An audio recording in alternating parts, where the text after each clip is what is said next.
Good morning, Madam Chair. The time is 9:08. You have quorum. Okay. Welcome to the October 13th, 2021 meeting of the Bricktown Urban Design Committee. My name is Kasha Egan, and I am the chair for the committee. The following guidelines are in place for meetings in the council chamber at City Hall. Only the south entrance to the City Hall will be open for access to the building. For exiting the building, all accesses can be used. Air purifying machines have been installed in the chamber, and hand sanitizer machines and disposable face masks will be available. When called on, applicants and speakers will come forward to the front podium to speak. Only one person at a time should come to the podium. Please speak into the microphone, identify yourself, and provide your address for the record when you begin speaking. Address your comments to the committee. Please limit your comments to 3 minutes. Citizens may address the committee on agenda items by responding to the chair's call for speakers during discussion on each item, and signing the speaker's log at the podium. All the comments must be relevant to the items being heard.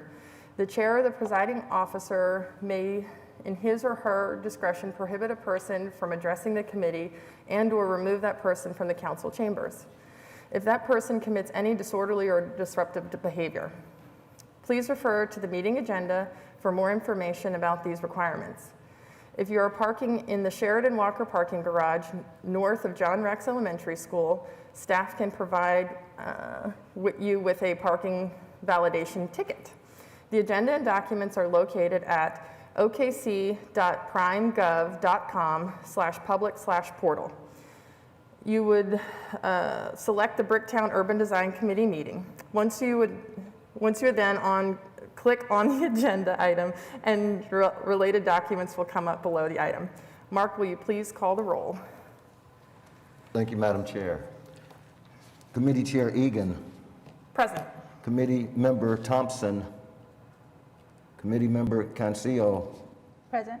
Committee Member Dodson. Committee Member McCown. Present. Committee Member Scaramucci. Present. Committee Member Wall. That completes the roll call, Madam Chair. You have quorum. Excellent. Thank you, Mark. Okay, so second item is approval of the minutes. Approval of minutes for January 13th, 2021 regular meeting. So it's been a while, everybody. Good to see everyone. Do I have a motion for approval of the Bricktown January 13, 2021 minutes? So moved. In a second? Second. Oh, and now we're going to do it online. I guess Richard's the only one that's going to have to verbally vote. So first, Commissioner Scaramucci needs to motion, and then you'll second on your screen. Okay, so I do There we it go. on. And Looks now like it'll come up and ask you to vote. Okay. So vote yay. Yes, vote yay. Committee Member McCown, how do you vote, sir? Vote yes. Thank you. Madam Chair, that completes the vote. The motion passes. Excellent. Meetings approved. So let's see, how do I get my next? There we go. Thank you. Close, scroll down. Okay. Cases withdrawn, none. Continuance requests, none. Consent docket, none. Cases for individual consideration, none. Other business, 2022 Bricktown Urban Design Committee meeting schedule. Let's see if I can get this. Oh, attachments. Anyone else's attachments working?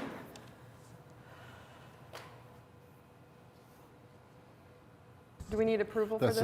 That's the calendar for next year we put together. It follows the same pattern that we've been following for years. So we've put it before you. We have to have an action by the committee to approve it. So we would need a motion and a second. There we go. Is anyone else's? There it comes. Okay. Avis, I will wait for you this turn to move. It should be popping up on your screen in a second. Oh. Maybe you can second. There you go. It looks Yeah, like go ahead. Ophelia beat you to it. We're hot for the buttons. Oh, okay. And now we vote. Yeah. And Richard will need your verbal vote. Yes. Committee Member McCown votes yes. Yes. That completes the vote, Madam Chair. The motion passes.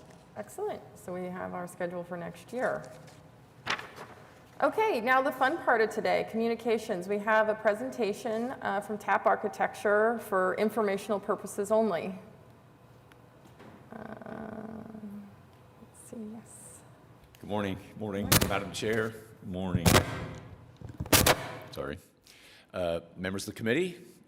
Morning, staff. And my name is Anthony McDermott. I'm the founding principal of TAP Architecture. We're located at 415 North Broadway Avenue in Oklahoma City. And I am delighted to be able to bring you this presentation this morning for some potentially significant development opportunities in Bricktown. My client is the Boyette Petroleum Group. They're out of Modesto, California, but they've made a significant investment in our community for what was a locally owned corporation very similar to themselves. So they're expanding into our market and bringing jobs and economic activity. And they cast around for quite a while looking for an appropriate place to call their headquarters, and have landed on the two properties, which will become one property at 123 and 129 East Main.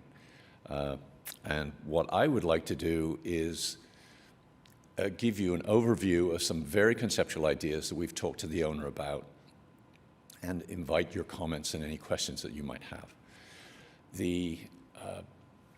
I might also add that, first of all, welcome to the quorum. I should have said that.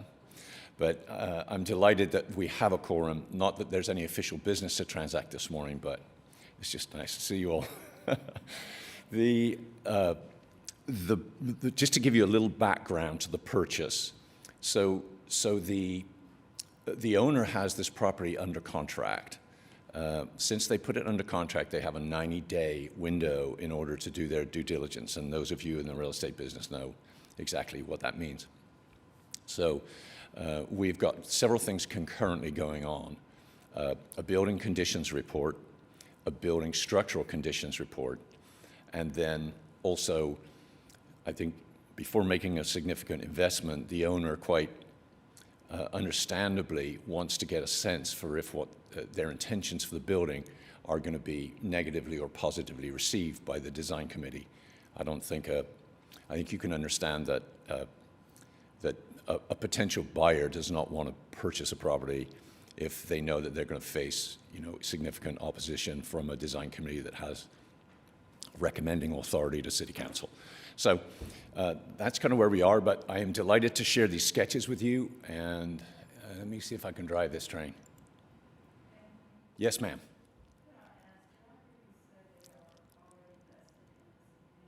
They have already bought a company based in Norman, and so they have offices in Norman that they're occupying temporarily on a lease basis, but they want to make an investment, a real estate investment here, a place where their employees can come. Right now, they have some employees that are based here, but they're also flying employees backwards and forwards from Modesto. Yeah, you bet. So I'm not going to make excuses for the sketches you're going to see because I did them, and you can tell I did them because they're old school. They were drawn by hand. This is the property. You will recognize them from the aerial view, but 123 is the Quonset hut you see here to the left or to the west, and this is a 1920s approximate 20s era building. It's 2 stories over a basement, and I've done a little research on the building from Sanborn maps, and the earliest Sanborn map is that shows the building is not from 1922, so it was there in 1922, and it's labeled as produce wholesale. So I'm not quite sure what that means, but that's what Sanborn identified it, the use of the building as in 22 was wholesale produce. Sounds a little mysterious to me, but there was a railroad siding on the north side of these two buildings, and there was a covered platform right here. Can you see my cursor? Okay, great. So there was a covered platform here that's since been removed, gone, and there was actually a little bit of a platform on the east side of the building. But unfortunately, we have no pictures of, I can't find any pictures of the back or the business side of the building. In 48, which is the last Sanborn map that I could find with any significant information on it, it was labeled as a chemical storage or chemical warehouse. And that also sounds a little mysterious. I'm not quite sure what chemicals they were storing there or trading there, but you just let your minds run wild. Could have been anything from pesticides to, whatever. So those are the two properties. And obviously the significant iconic landmark here is the Walnut Bridge, which is right there on the east side of the three-story. So I know some of the local property owners that have been invested in this area for a long time, and they tell me that this building was built in the 40s, basically in the Second World War era, and it was, as according to Sanborn, it was a garage. I mean, it's just it lists it as a private garage. So I have no reason to doubt that that's why it was built and what it's kind of remained. That's its purpose remaining today, or was until the last owner. The three-story or two over the basement it's very interesting to walk on the inside of this building and kind of explore it. What the intention is, let me start with the bottom. The intention is to lighten and brighten the interior up by placing windows in the openings, in the bricked up openings that you see on the south elevation. There are two existing windows that you can see from the inside of the building, and they have this mullion pattern. So I have no reason to believe that they weren't original, and that this mimics the original mullion pattern of the windows that we see on the inside. They're very rotted and they're in really bad shape. But one of the interesting things about this building, and Katie may want to comment or question this, these openings that are bricked up have always been bricked up. They never were openings. And you can tell when you look very carefully at the brickwork that these openings that are recessed, the reason the brick looks identical in the openings, bricked up openings, to the piers or pilasters is because they were built at the same time with the same brick. And actually these brick panels are toothed in. So, I mean, I'm used to seeing bricked up windows, right? But there's always a cold joint between what was existing and then the infill. And the brick never really quite matches. So this is really interesting to me that the building did have windows, but many of these openings that appear to be bricked up window openings actually never were openings. So, but what we are proposing to do is to put windows back in those openings with the original mullion pattern. Because the other significant thing that the owner would like to do to this building is build on top of the existing roof a one-story, what would actually be a probably, I'm not quite sure. We haven't really programmed it out, but the idea, of course, is that that we basically have a glass box that has a panoramic view of Bricktown and over the bridge to the north, to the south. I mean, standing on the roof, and I've got a short video of that, but when you stand on the roof and you do a 360, the views are pretty cool. I mean, there's one multi-story building to the west, the hotel, But apart from that, most of the buildings in Bricktown are relatively low, not many stories. So it's easy to see, when you're standing on the roof, it's easy to see why it's an attractive addition to the owner to build this box on top. It would be set back from the parapet, significantly set back. So obviously the architectural motif will be completely different. No one's ever going to believe that the addition on top was part of the original building. So this would be a completely different fabric to the original building. It would be set back, and this is what we're looking to do right now. Let's see. Let me keep going. Same thing on the west side. On the east side, facing the bridge. A couple of these bricked up openings actually were windows, oddly enough, and I think that it's this one, and you can see them from the inside. The building is significantly damaged, which I think is why it stood empty for a long time. And the history of it is the contractor that built the Walnut Bridge drove piles and shook this building until it broke, and literally broke. So the footing on the east side, closest to the bridge and closest to the driven piers, is actually broken, and you can go into the basement and see that it has about 50 steel piers holding it up, and there's a significant crack in the foundation and the wall all the way up. So if you go to the Walnut Bridge and look at this building, there is a crack that runs all the way down from the parapet to the footing. And it's actually pretty scary looking. When you get in the basement and you look at the footing, Richard, have you seen it? You're nodding like, yeah. Here's the honest answer. We don't know yet, but we will have to fix it. And Alan Leffler, who is Federal Corporation that owns the building to the south of this building, had exactly the same issues and resulted in a lawsuit that was settled. The result with this building was that the contractor on the bridge bought this building.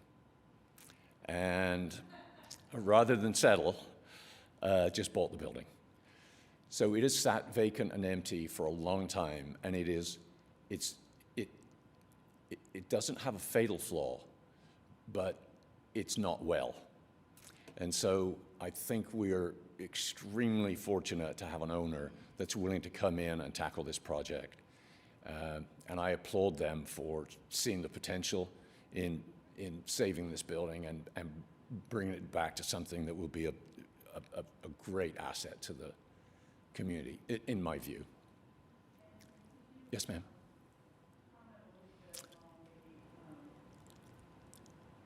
Overall general well-being of the structure, because Okay. you're going to put something even on top of that. Right. So the exterior, I've seen worse on the exterior. It has some fine brickwork. It has, apart from the issue on the east side of the building, the rest of the building seems fairly stable, which is a miracle, because the Quonset hut on the west drains into this basement. And I don't know how they were in separate ownerships. So I have absolutely no idea why that continued to happen for like 30, 40, 50, 60 years. But half of that Quonset hut drains into the basement of this building. So the basement is something to behold. It looks like a dried desert floor. It has been soaked and dried out so many times. So it's complex. It's a complicated issue. I haven't talked about the inside because I know you guys don't really, your purview really doesn't extend to the inside of the building, but there was a fire Okay, there was a fire, and the third floor, it's a wood structure, so it's wood columns and beams. So on the third floor, there is significant charring of the wood columns. Well, and you did the plow building, so you understand that type structure. But we've had it looked at by a couple of different structural engineers. They do not believe there's any issue with imminent collapse, but it's compromised. You know, the columns and beams are compromised. They're charred. A few of them are deeply charred. So there's going to have to be modifications to the structure. Plus, and not to get too technical with it, but even though the building will support heavy loads, because it was designed to be a warehouse building, right, with heavy floor loads, but it doesn't conform to current lateral loads. So we have to go in there and Kasia, this is your area. So we have to go in there and we have to brace these columns, and we have to brace the building so that it resists current requirements for lateral loads. So we're going to have to beef up the structure, beef it up to a point where it's going to easily support any kind of structure that we add to the roof. And what's contemplated is a very light structure, so it's not going to be a heavy masonry type addition on top. It'll be a very light, glass, airy, and light, a dead load. Does that answer your question, Avis? Yes. It seems like I went on and on. Well, I enjoyed it. Thank you. Well, thank you for that. All right. And then from Walnut Bridge, this is fascinating to me. This is a really interesting view, which I see all the time because I live around the corner. But this is how the addition on top would look. So I think that's all I'm trying to demonstrate in this sketch is the relationship between the parking, which, you know, that Don Karchmer controls, and the three-story building. There's an existing opening there, high, that I've called existing opening, and then there's another one low. And what we've been talking about, or what the owners talked to Don, and they are negotiating a permanent arrangement for parking. There is no parking outside the building. There's no street parking per se. There are two spaces outside of these two properties. And so to accommodate their employees, they have to find, there has to be a strategy for that. And Don has agreed to lease on a long-term basis some spaces in his lot. And it appears to me, we haven't got the survey back yet, but it appears to me that we can bridge from the parking lot into the building, into an existing opening. It's already there. In fact, that dashed line you see, that was where the original platform was that the rail cars unloaded on. So the opening you see that has that's the Boyette logo. The opening that you see that I'm showing a door, that opening is there, and that was where you unloaded the rail cars onto a platform into the building. And then the upper level, to me, looks like exactly the same thing. There's no, I can't prove this, but I've seen so many examples of upper level loading where there's an arm that comes out and you run a winch out and then you winch stuff off the platform up onto the upper level. And there's also a freight elevator in this area as well. So it could be very, who knows? We don't have pictures, just speculation. And I really don't know what to do with that opening yet. But there are a couple of very old trees to the north of the building. They're in very bad shape. I mean, they're at the end of their natural life. And one of them is actually leaning into the building and growing into the building. So we either have to do some very heavy trimming or remove them and plant new trees. Let's see. Oh, that's it. I mean, I want to respect your time. I could go on and on about the project. There are some very subtle and interesting things about the project. What the owner intends, I should say this, that the owner intends to continue the use of this as a garage, and this would be for visitor parking and probably exec parking, but guest parking and a few reserved spaces for themselves.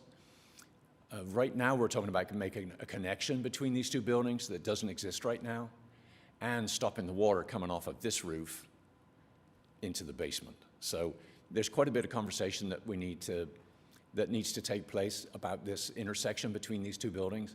But one of the ideas we've talked about is making the ADA entrance and guest visitor secure parking to the west of the 3-story. You can see, I think, here that the main entrance, the original main entrance, is several feet above grade, and it presents an extremely difficult solution for, ADA accessibility. So because the owner is contemplating consolidating and assembling these two properties into one, I think this presents like an awesome opportunity to get from some parking into their building and in a secure way.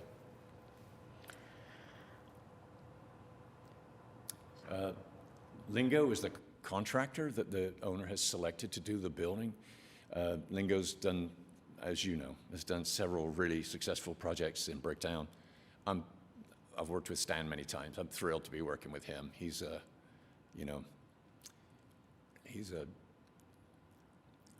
I'm glad the owner selected him. How about that? A couple of things. Maybe you said, and I missed it, how many people are they planning on putting in this building, employing? That's a good question, Avis. So from conversations, my sense is that it's about a dozen. It's like 12 to 20 people. Mm-hmm. And they don't get walk-in traffic, obviously. I mean, it's a corporate environment. So the only visitors they would expect would be guests, invited visitors. Mm-hmm. But that's about the level. So I think we can probably get, in the Quonset hut, who knows, 8, 10 parking spaces maybe, and then the balance of the employees will be using the Karchmer lot, mm-hmm. and that entrance from the Karchmer lot into the north side of the building, maybe. Or maybe we make a connection between the Quonset hut and the parking lot. Just right now, we're taking baby steps to make sure that this proposed purchase is going to make. So, and I have to ask this because I'm keenly aware of fixing things, old things. Yes. There is a tremendous amount of expenditures, would appear, to create what they are wanting to create. Why this site? I mean, there are other. Sure. Yes. That's a question for the owner, obviously, but I mean, over the course of our conversations, the take home for me is they love the way the building looks. It's very much a brand-driven, image-driven purchase for them, and I think they're looking in, so I better be careful what I say. They are in Modesto, California. So even though the cost of this project, of doing this, of the acquisition and the renovation, would be daunting for someone locally to justify from an investment standpoint. It's a mere pittance from California, is what you're fixing to say. That's what I'm trying to say without Yes. saying putting words in the mouth of my owner, who I think I is understand, but watching. it's true. I mean, the difference in properties is hugely different. Yes. So, I mean, obviously the property stood vacant and I'm going to say deteriorating because the roof is shot. It's stood there empty for a long time, and for me, I mean, this is a rescue plan. Yep. I love it. I think it's a much needed. I've looked at this building for years and had no interest in even getting anywhere near it, because it looks terrifying. And Easy, I'm easy. thrilled.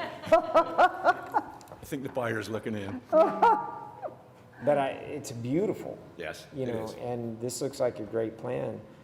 I think you should try and figure out how to make a bridge over onto the Walnut Street Bridge. Just, since you're tackling all kinds of other complicated things, why not, I'm just kidding. I like the bridge going to the parking lot. That's a cool idea. Well, I think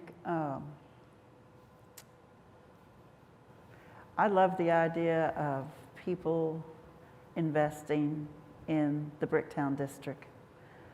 I love the idea of people being willing to make a commitment to Bricktown. And I think it's kind of a fun touch if it all can fly, the top, the glass. I think that's a nice amenity. And just during the years that I have been there, I've just watched several old buildings that really people probably at one time felt like they were useless, and if they could get by with it, they would remove them. Mm-hmm. And that's not really what our district likes to think of when we think of Bricktown. Right. Some have just had to be pushed aside because it was impossible. But if this is doable, I think it would be an interesting new neighbor. And I'm assuming for this kind of a commitment, they would hope to be in Oklahoma City for a while. There you go. Yes, thanks, Avis.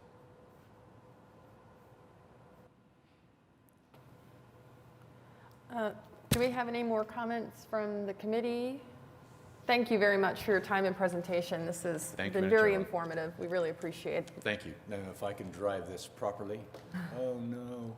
Okay. Till I mess it up. That's okay. Someone else will get you there. Can I hit back? We'll get back to it.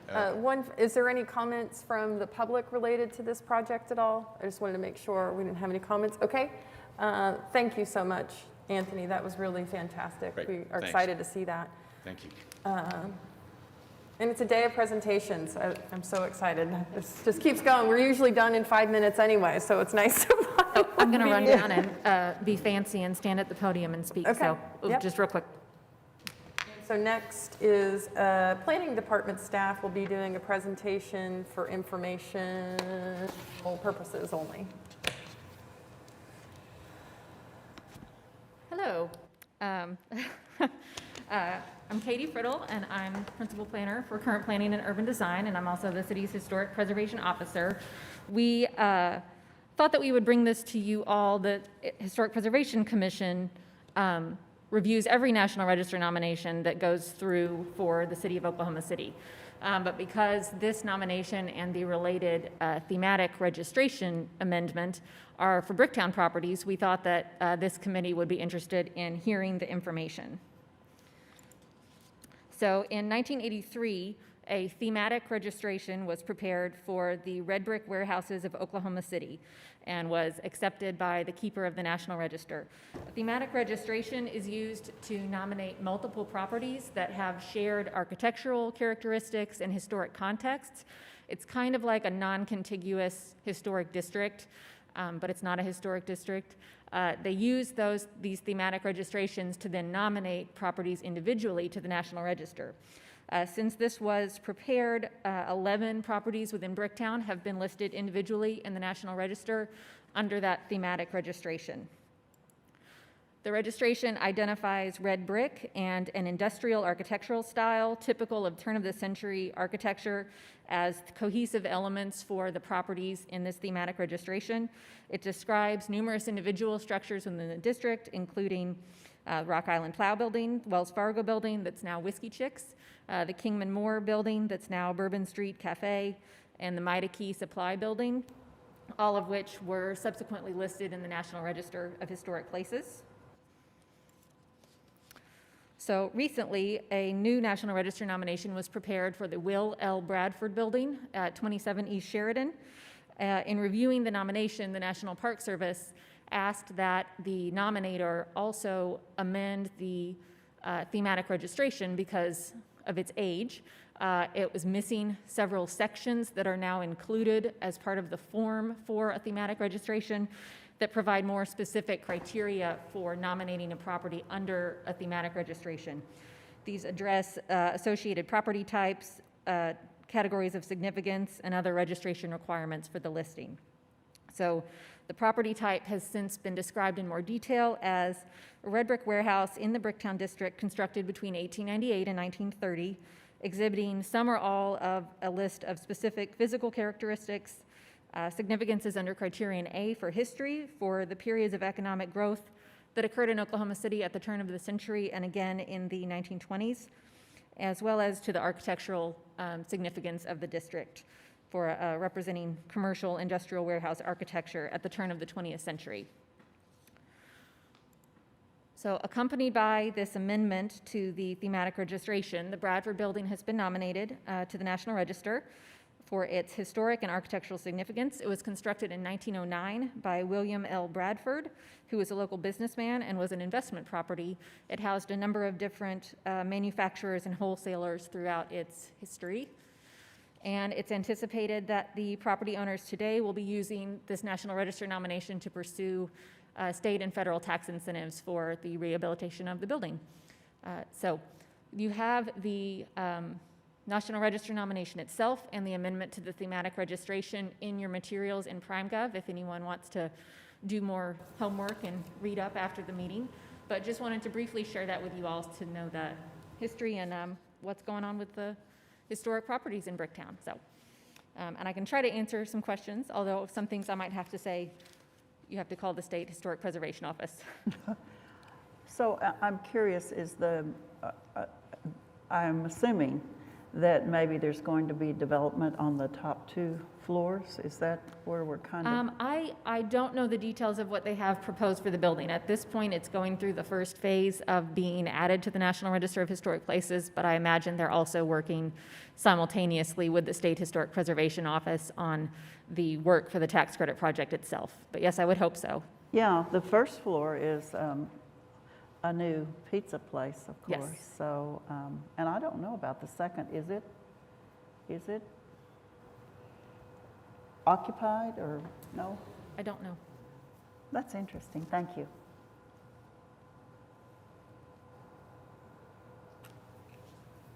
Thank you all. Thank you. Thanks.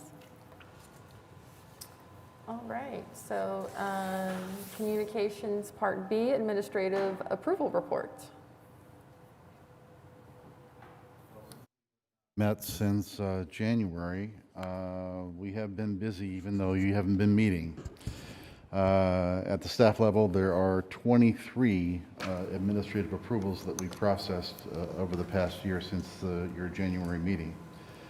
11 of those have to do with cell site powered small poles that provide cell service, but the rest are a mixture of signs and some there's one that's a pretty comprehensive update to the TapWorks building that's still qualified for administrative review.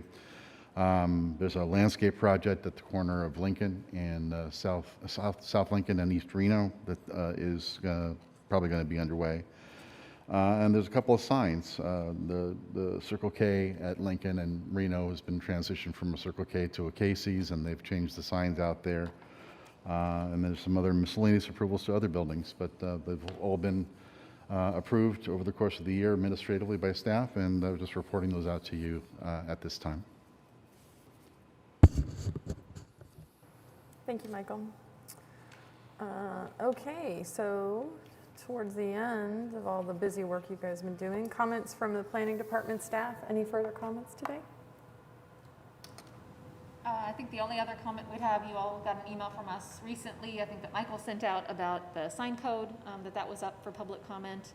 If you took an opportunity to, I don't have sorry, turned my microphone on, but I didn't clip it back on. You received an email about the sign code draft being up for public comment.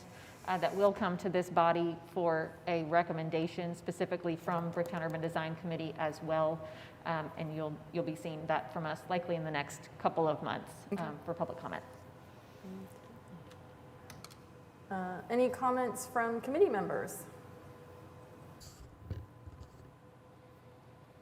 All right, so next meeting date, November. Are we lucky enough to get to meet next month? Unless we have, well, we have the election of officers. It's supposed to happen by the bylaws, the first meeting after November 1st every year. But of course, if we don't have a meeting, then we just kick it on to the next actual meeting that we have. We have been planning for a few months now to have the sign code before you at that meeting for a presentation.